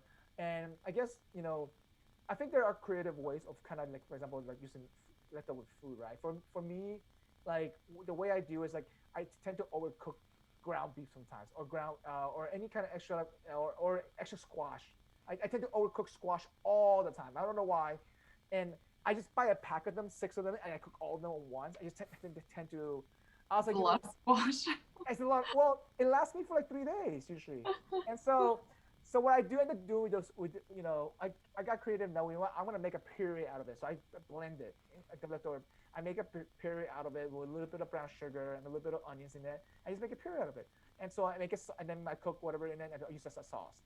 But there are creative ways to do that, So do you have any tips for people, for example, to kind of be a little more conscious? For example, you gave an example of you don't take home food when you eat out. You literally stuff yourself. So, yeah. So like it's hard not to over order. I'm a big person of over ordering in restaurants. And Robert my God, Mike will go and order 3 entrees for himself and be like, oh yeah, we're gonna share this, but then we all order our own entree too, and we're like, Mike, you just ordered way too much food. Like, how did you get here? We kill it. We kill all the food though. See, that's too much. Because we have to eat it. It's there. but people. Is it better to be like gluttonous, or is it better to just or is it better to waste? So you should not right? order with your eyes. You should order with your mind. It's hard though. People don't understand that. It's harder than it is though. I think you should try drinking a large glass of water before you order your food. Yeah, I've done that a lot more often for sure. You know how it is when we. It's just it's funny because you go to a restaurant and you're like, the way that I've found out like how I order is like I feel like I'm never gonna come back. So I need to try all the good stuff. So then you like order all of these things and you're like, and then like next week you're coming back, and I'm like, oh, I shouldn't have done that. I'm going to come back the next week and order a different thing. like when I come visit you guys, how often do I go back to the same place to eat though? Almost never. I think about it. Except That's me and true. Robert, maybe we've gone to the same Vietnamese restaurant for fall, maybe a few times the same place, Yeah. or the downstairs bar. The ribs there was amazing, and so Yeah. I mean, but that's not the most common place that I've gone back and visited with you guys. But I always try different new places though. Right. Right. I'm just talking about like me. I'm eating locally, and I'm still doing the same thing, which is bad. But do you find yourself with a lot of food waste of ordering out? Like for example, like when you go eat, do you have a lot of leftover? For me, like I don't cook at all. So I'll go out, I'll order it, and then just take everything home and eat it the next day. And I'm like I've like for the most part, I want to say for the most part, I eat all of my leftovers no matter what, because it's just like I don't even know. Like I can attest to that. He does. I'll just like I'll like have like I'll eat out like all week, and then I'll have like a bunch of it, and I'll be like, all right, I'm gonna eat all this tonight, and I ate all the leftovers or something. It's like very few leftovers, but I don't know if that's good or bad, or I don't know. It's better to eat it all, but it's like I mean, At how least much you more eat it waste all it is. instead of throw it away. Yeah. Remember, feed humans first before you rot it. So I guess obviously, Hilary, you mentioned that you stuff yourself before you even take anything home, right? Because you don't want to do any package. So do you carry a container out just in case that you have some food left over? Maybe that's a So good I carry those stasher bags that I showed you earlier. Yeah. I usually have one or two of those in all of my bags, and if it fits in my stasher, I put it in there. You can't put soup in there. Come on. I have. But no. Really? Tofu soup. Tofu soup, really? Nice. It works. They seal really well. That's pretty awesome. I didn't know that. That's pretty cool. Good. Though. That's pretty good though, for sure. Okay, so now I want to get into like a little bit more about commercial waste. So when I remember vividly like when I used to work for KFC and Taco Bell. I remember we used to throw away so much chicken, like so much chicken. I'm like, guys, how do you over make this chicken? And like, so I used to bring boxes back to my neighbors, like almost every night, like 2 boxes of chicken, like 8 pieces each. And then I got to a point they got sick of chicken, so they, no guys, we don't need any more fried chicken, and they're like no. I'm like, come on, I don't want to throw this away. And so I got to a point that I can't take much of myself because I used to take the chicken, debone it, and make fried rice out of that. And it's amazing. Wow. Yeah. But I was like, you know what? So I started taking it to the local homeless shelter stuff area. So I started dropping boxes of chicken almost every night, like 3 to 4 or 5 boxes. Nice. And then at some point they stopped taking it because they're like, because you're not working with them, because you're bringing us as a representative of them. So therefore they refuse to take it.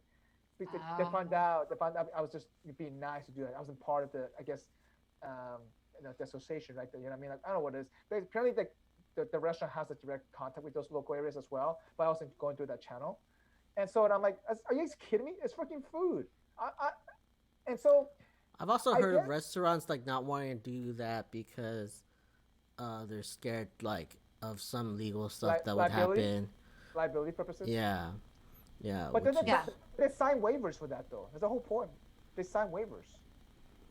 So there's a lot of local regional groups that are working on this. San Francisco has a couple, so does San Diego County, but they really work with restaurants to overcome the barriers that you're mentioning and really try to find the right partners to collect the food and get it to the right people. You're right, there is a lot of food waste. California is doing a lot already in that they have a state mandate that is coming into place very soon where states and local jurisdictions are required to cut down on the amount of good food that's being thrown into the trash. And so a lot of grocery stores are already doing that. Some larger food chains have local partnerships, but some of the smaller ones don't, and it's up to these other organizations that are figuring out the channels for that. And there is a want, there is a need, and I just feel like it takes the right people to come together to find those. And what, like you mentioned, like for example, like small and pop restaurant, what's their incentive to do that in a sense, right? You know what I mean, like, because it's kind of hard. It really is. There is an incentive actually for them. If they're able to donate any excess food, then they might get a smaller trash or compost bin where they're able to save money on their waste hauling. Because if they have a company that they that is true. donate it to for free versus throw it into the trash, then their trash bill will be smaller. Because I think companies like Panera, they donate their bread at the end of the day, and people come collect it all the time. And and then they don't have to throw it away, and they don't need a larger bin. That's true. I didn't think about that like that. See, from a critical standpoint, that's smart. I guess it's a different mindset of like reducing cost versus like making money off of it in a different way. But how about how like a local grocery store or even local farmers market people, because they throw away a lot of stuff they can't sell. You know what I mean? So like a lot of them don't have that kind of accessibility like bigger grocery stores would do to kind of donate to stuff like that. So typically they do partner with local nonprofits and organizations. I've seen it happen in this at farmers markets where local groups will come by and say, hey, like, do you have anything that you can give to us? And typically they do. So it varies, and it depends on the community. You just have to find these outlets for them. So can they get tax credit eventually for that? Like, I mean, so I guess, you were mentioning California, there's a couple of new laws coming up for that kind of stuff. So like, and like, I guess, obviously this is probably driven because people wanting it, and obviously officials backing it up, right? And for those, I guess, that live in certain state, what is a obviously you could always try to reach out to your local local city council, things like that, to kind of push some initiatives. But I feel like it's just that there's some action that an individual person can take, though. Is there no? I mean, because literally, like, you seen people throw away food where the next block you walk, you see a couple of homeless people, right? And let me tell you, like, it's kind of like, I don't know, it's a sad thing to say. It's just like, so. Yeah, unfortunately, there is a huge, it's hard, but more and more work is being done on it. It's something that is coming into more light, and I can tell you're passionate about it. More people are becoming more aware of it too, and it's just a lot of education and groups coming together to find the right partnerships and outlets for it together. Yeah, and I think, like, have you seen what other people are doing outside the United States? Just curious. Have you heard any stories, like how do they overcoming this a little bit more? Because obviously for example, I know that in Asia, food waste, I guess before wasn't a big deal because everyone was poor. Now food waste is huge in Asia now, just because they got lifted out of poverty, and also a lot of American companies out there. So like food waste is like huge now there, but I feel like in Europe though, they got that handled very well. And I know I understand that a lot of it because of policy as well, but they got to handle better than American or Asia, to be honest. So I wasn't sure. I mean, it depends on the local groups that are there prioritizing it, creating these partnerships and connections. Yeah. And I just think over time they come together, and I definitely think policies will definitely help drive them to happen sooner rather than later, which could help different communities depending on where you are. But sometimes it just takes one game changer to make that decision for everyone. And that's true. And influence change. And I think a lot of it had to do with, I guess, education as well, because a lot of people don't understand that. And going back to you were saying, I think also part of it is like, part of it is because food can also be kind of part of with the carbon footprint as well. It can also be an impact of it. And so, like, I don't know, it's just, so for me, this is a topic that is kind of like, I hate seeing food go to waste. I will eat every single little thing, like, like. Yeah. Me too. If I order it, I would eat it, like, like, so. That's how I feel about certain things like that. So. That's great. Yeah. Yeah, I agree. Take care of your health too. If it's there, if it was ordered and we paid for it, like, why are we not eating it? Like, it's such a waste. I mean, it is, and then I don't know. It's just I think it does vary per area. I feel like it's just, I don't know. Like, for example, like, so this is gonna lead on to my rant a little bit more. since we're not going to close to wrapping up this conversation. So I'm just gonna say it anyway. That's part of my rant. All right, so we're gonna go straight into your rant. Okay. Yes. Go for it. Yeah. So I was telling you about the boba thing, the glass thing. Okay. So, so Orlando had just had a few good luxury boba tea store coming in. Okay, like Mug Tea, Concha, things like that. Like, and they use this fancy plastic cup. Okay, and so I ordered. It was like one of the stores had a grand opening, whatever it is. It was half off, so I ordered 4 of them, 4 bubble teas, 4 different flavors. Yes, 4. Don't judge me, but 4. Okay, so this is what we're talking about, over ordering. Like this is Mike, right? But it's like, oh yeah, it's a Tuesday. I'm gonna get 4 bubble teas because it's. But it was half off. I mean, no, but like that doesn't mean you should order more. That just means. But the best sale is not buying it. Yes. Oh, there you go, Mike. However, though, I did not drink it all at once. Okay, I put it in the fridge. Okay, and so I wanted to try 4 different flavors because I'm not sure when I'm gonna come back. It's just too far with me, But I saw that they had a sale as a grand opening. Yeah, you're never gonna come. That's what I'm saying. You're never gonna come back. So you might as well order every single. Yeah. So I asked them, hey, can I use my own cup? Because I have one of those cups, to be honest. Because I know that those kind of bubble tea, they have this plastic. I'm like, can I use one of these 2? Because I have 2 of those cups. I'm like, can I use them? They're like, no, we can't. And I'm like, why not? Because I don't want you guys wasting $2 for a cup, and I cannot recycle those cups, And so I did not know you could recycle those cups until later on. But and so I was forced to use those cups because of COVID situation, right? And so I'm like, guys, really? Oh, because of COVID, they wouldn't let you use a different cup. Yeah, because it's the same thing with Starbucks, right? The Starbucks they won't use these mugs anymore now. But even before that, I think they're using COVID as an excuse. I think it's because of the branding. It's a branding thing because their cups has a special branding, especially for a grand opening. They have their own logo and everything in there, right? And they want people taking Instagram photos of that. I think that's mainly because of that. I don't think it's because of the COVID situation. But they save money per cup. Yeah. But branding, people right? Is a free photo of marketing is worth more than 10 cents, $1. I'm telling you right now. Right. You could tell them I'm not gonna take a picture of this, so you can save the cup. But if it's though, you take a picture, it's your own cup. There's no logo in it. Their logo's not in there. No, but you're saying I'm not gonna take a picture of this. I'm just gonna drink it right now. You don't have to worry about Instagram. Like, what are they gonna do? Guarantee that. I guarantee you, I will not post this on Instagram. I mean, it's grand opening. I doubt that, you know what I mean? But anyway, I was just, I guess I kind of mad about it. I'm like, guys, can you just put 1 of these cups in there? I'm buying 4, okay? It's not like I'm buying 1. I'm buying 4. You know what? You're buying 4. We put 1 into your own cup, and you're gonna take a picture of that cup and put it on Instagram, and not our cup. All right, that's the problem. I truly think that you're using COVID as an excuse. I don't think they would have cared because and then so I went back just to prove that point. Okay, so 2 days later I went back to prove my point. Did you get 4 more? No, I got 2 this time. So I got 2 different flavors, and I was so you did come back. Yes, I did. So you did.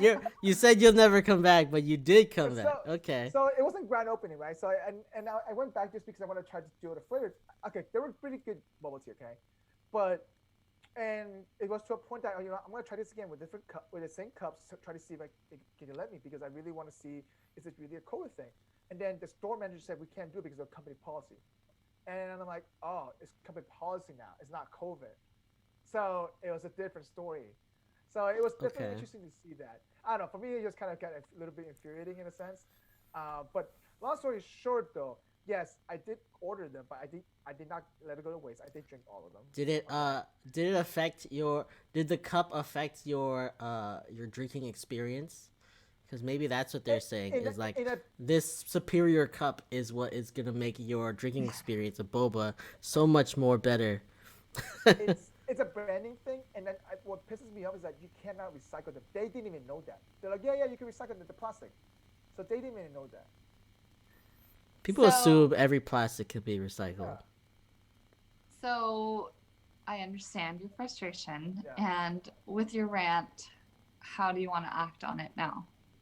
What are you gonna do? No, I can't do anything about it. To be honest, I can't go back to the bubble tea and tell them to put it in the cup. I can't do anything about that. I have to. So if they say it's a company policy, and why don't you just take it to their company? Write to them. Use your voice. Use your rant. Tell your story. But it's a franchise, though. Could be they could not care. Tell them. Every little bit counts. They're listening. You don't think they are, but they are. That's true. I mean, especially a brand new store in Orlando. So. Yeah. See, I don't have a rant. This is not my rant, but like, also I'm disgruntled about the straw policy because because they're using plastic straws, but in Florida they're using plastic straws, but over here, no more plastic straws. So they're doing all these paper straws, which I hate. And I want everyone to use now the boba places are using these like bamboo straws, which yeah. I love the bamboo straws. I want everywhere else to just use bamboo straws. Yeah, I agree. The bamboo straw is much better for sure. I know Hilary hates the straws in general, but I just hate Hilary, using paper straws. I carry a straw. Unfortunately, all my straws are at work, so I would have brought them in. Do you carry your own bubble tea straw? Yes, I do. Mm-hmm. No, you did not. She gave me like a bubble tea thing with a bubble tea straw. It's been very useful. Yes. So to your point on that, Robert, it all comes down to cost. And so basically the boba shops are putting the cost of the straw into your drink. True. Mm-hmm. These other stores aren't quite there yet because they also have larger corporations that aren't able to do that as well. Bring your own straw. It just messes up. No, because like there'll be times when I'm like ordering food and I'll come with a drink and then the drink will come with the straw and I just won't use the straw. Like it's just like, and I also have another problem, right? Is like we order food and I will say on there that not to give me utensils and they send utensils anyway. And I'm just like, I throw them out. Like, what can I do? I have a horde of them in my You call thing. them. Why don't you call them? Use your frustration and act on it. Come on, guys. The most frustrating thing is the paper straws. Like, that's really the most frustrating thing. It just takes a quick. Honestly, you can just tweet at the company and tell them. You can comment on their Instagram. Like, it takes 2 seconds to do.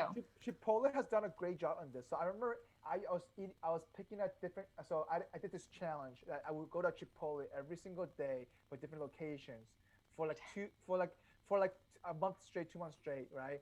And so me and my friend did this in New York City. He did this in New York City. I did this in Orlando. And so every single day we pick a different Chipotle location and we went to it. And then by week 2, they found out that we both did it, so they gave us swags. And then not only that, they gave us a coupon book of like free Chipotle bowl for 2 weeks. And like for the rest of 2 weeks, we're eating free Chipotle. And it's just as long as we market it for them, you know what I mean? And then one of the comments I left one of the days, I was like, wow, I cannot believe this Chipotle has such a poor service. And I think this toward the 3rd week, something like that, because we literally waited 20 minutes in the line for Chipotle line. And it was like, even though it wasn't like really out the door, like maybe average 12 people ahead of us, and it was during rush time, but 20 minutes is like kind of a little excessive for Chipotle. And I'm like still waiting in line at this current Chipotle location, ... you know? And then 10 minutes later, they're still waiting in line to commission ... And they notice that, you're right. They do read stuff like that. And they're like, funny. Hey, we apologize for this. It's funny, 12 people in front of you, 20 minutes. That's like a little over a minute a person. Seems like reasonable. Like a little bit over a minute a person. Apparently because they ran out of chicken, and then 7 out of 12 people ordered chicken bowls. Oh. So that's what happened. And so anyway, going back to Hilary's point, they were actually listening, and they were actively saying, "Hey, we apologize for the inconvenient way. Here's a free guacamole." so I got more free food on top of that. But they do manage those social media accounts well. Like the other day when I had the Wendy's So one of the funny things we had a couple weeks ago was a Wendy's tweet where one of these football players tweeted out, if Wendy's tweets back at me within an hour, I'm gonna go get Wendy's, right? Yeah. and they're like, it took us 12 seconds. Go get it. Like, we'll see you soon. Something like that. So they're like watching that thing pretty pretty consistently. Right. I think you're right though. So use your voice, guys. Yeah. If you're frustrated about something, do something about it. Yeah, Robert. No more rants. Wow. So you're saying we shouldn't just just complain for no reason on this podcast anymore. Okay, so Hillary's changing our podcast completely. She's changing the whole environmental rant, guys. Okay, so what's your rant, Hillary? So my environmental rant is so many people always say like, oh, well, my one small thing isn't going to change anything. Like, if I stop using a straw, like, why does that matter? Or, like, people just think that they don't have any impact, when in fact they do. They have a strong impact, because every little small change, act adds up to one large change. Mm-hmm. And you can vote with the choices that you make and the food that you eat and the stores that you shop from and the restaurants you tweet and complain about, like, your small acts do add up. And I'm tired of people thinking that they don't have a voice, because they actually do.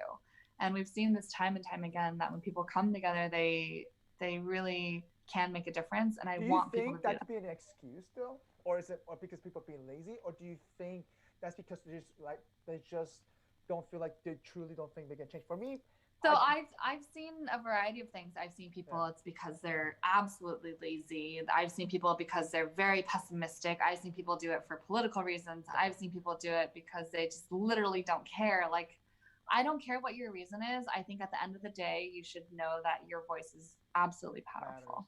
Gotcha. Yeah, for me, I guess I do sometimes think that, no one's going to listen to me. I'll be honest. I don't think, I think it's useless. They will. I think you're right, though. I think it does start with at least, put yourself out there first, right? At least try. So. Yeah. I think you guys should change this section into Rant and Action. Oh, upgrade. So I guess that's true. So I've heard people I've heard it's not a problem unless you have a solution, or you have some. So I think if you bring a rant forward, I think you should commit to yourselves and also ask your audience to make a change. Interesting. This is a good suggestion. Hey, it's definitely a good suggestion. So my rant and my ask to your audience is, your small acts do make a difference. And so all the small things that I showed you today that, you can change to reduce your plastic waste, to reduce waste in general. These are all small changes. And as you do them over and over again, and you influence your friends and your family to do the same thing, they absolutely add up to a big change. So I challenge you to please implement at least one thing that you learned into your daily life. What are you two going to implement into your daily lives? So I will actually, in fact, though, I can write a lot of, for example, I realized in my local city area, for example, over there, I'm in Orlando, in LA, I can actually request stuff. Like, for example, compost things. I was literally looking at it right now. I didn't know you could request it for free. I just realized that now. So that's one thing. You just make an action. I think.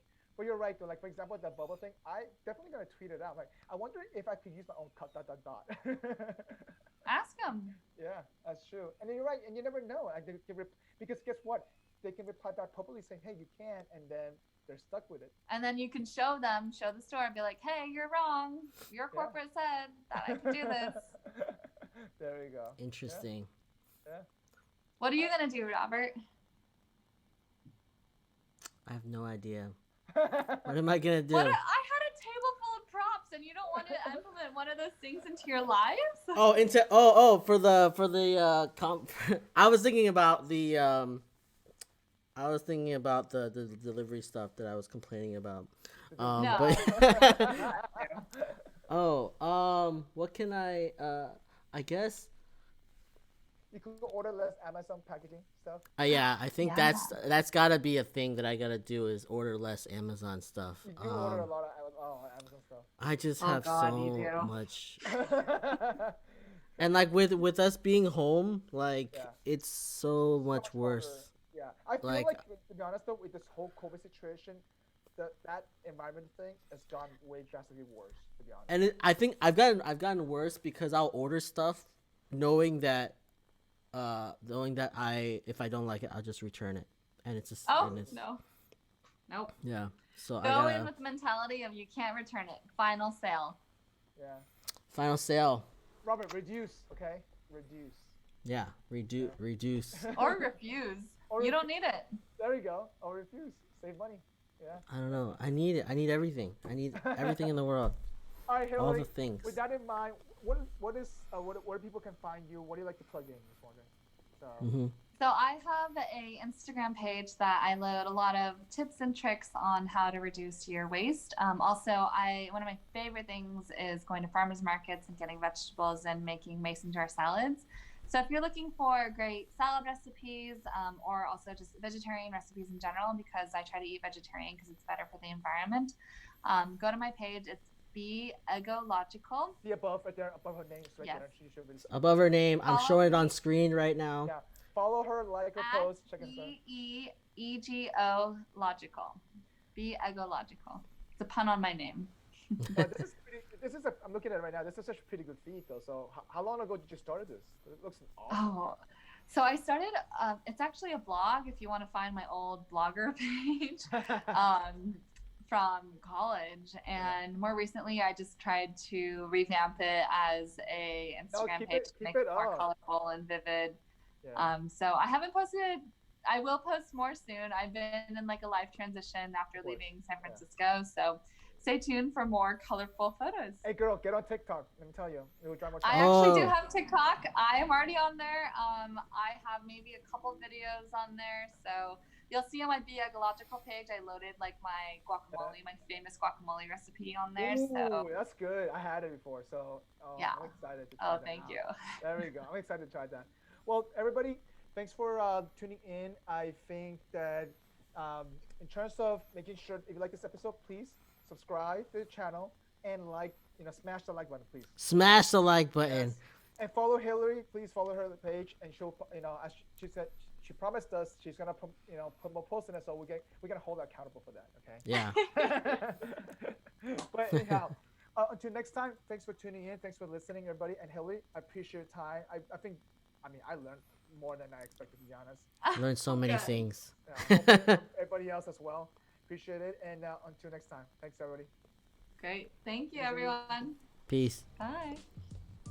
Thanks for joining us for this episode of the Gluten-Free Organic Thoughts podcast.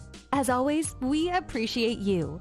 If you are watching us on YouTube, please don't forget to subscribe to our channel, like this episode, and leave us a comment. If you are listening to us, please leave us your honest review on your preferred podcast listening platform. And as always, you can find us on social media at Facebook, Instagram, and Twitter at GFOT Thoughts. Drop a comment and give us some feedback. We would love to hear from you. Until next time, see you then.